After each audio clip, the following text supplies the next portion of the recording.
Ayon sa ulat ng Silver Screen and Roll, may isang trade proposal na muling gumugulat sa usapin ng Los Angeles Lakers ngayong offseason. Sa panukalang ito, makukuha ng Lakers si Dillon Brooks mula sa Phoenix Suns kapalit ni Gabe Vincent at Maxi Kleber. Isang simpleng palitan sa papeles, pero malalim ang pinag-uusapan pagdating sa epekto nito sa chemistry ng koponan, salary cap, at sa imahe ni Brooks sa mata ng mga fans. Si Dillon Brooks ay kilala ngayon bilang isa sa mga villains ng NBA, lalo na sa mata ng Lakers Nation. Nagsimula ito noong playoffs kung saan nakaharap ng Lakers ang Memphis Grizzlies. Bago pa magsimula ang serye, nagbigay si Brooks ng matapang na pahayag laban kay LeBron James, isang hakbang na lalong nagpainit sa tensyon. Sa kabuuan ng serye, naging sentro siya ng kontrobersya matapos iwasan ng media sa ilang pagkakataon at dahil sa isang insidente na nagresulta sa kanyang ejection. Sa kabila nito, hindi maikikaila na si Brooks ay may kakayahan bilang isa sa pinakamahusay na wing defender sa liga.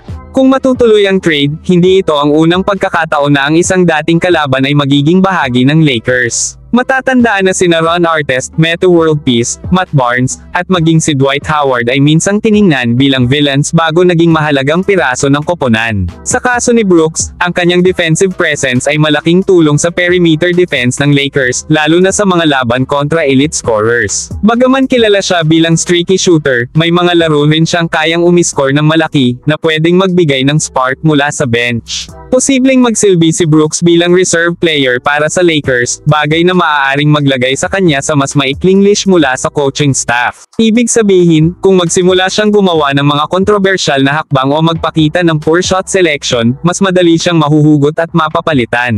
Sa ganitong setup, maaaring mabawasan ang mga negatibong ugali sa laro niya at mas may focus ang kanyang lakas sa depensa. Sa aspeto ng salary cap, mas mainam din ang trade na ito kumpara sa mga ibang nababalitang senaryo. Ayon sa ulat, makakatipid ang Lakers ng $1.3 million kung sakaling makuha nila si Brooks sa halip ng ibang target gaya ng mula sa Grizzlies. Bagaman hindi sapat ang halagang ito para agad makapirma ng isang free agent sa veterans minimum, ito ay malaking tulong para magkaroon ng mas maagang pagkakataon na makakuha ng dagdag na manlalaro sa gitna ng season.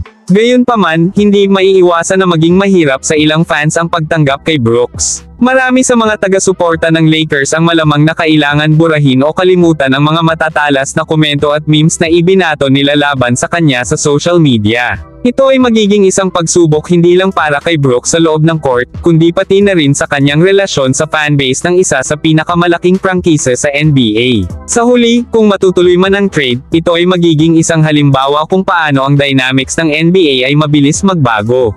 Minsang kalaban, ngayon posibleng kakampi. At para sa Lakers, ang tanong ay simple pero mabigat, handa ba silang yakapin ang isang player na dati tinuring nilang kontrabida, kapalit ng kanyang depensa at potensyal na kontribusyon sa championship aspirations ng koponan? E-comment na lang nyo ang inyong opinion kung may time po kayo at huwag po kalimutan mag-like at mag-subscribe sa channel, para sa latest Lakers update. Maraming salamat po.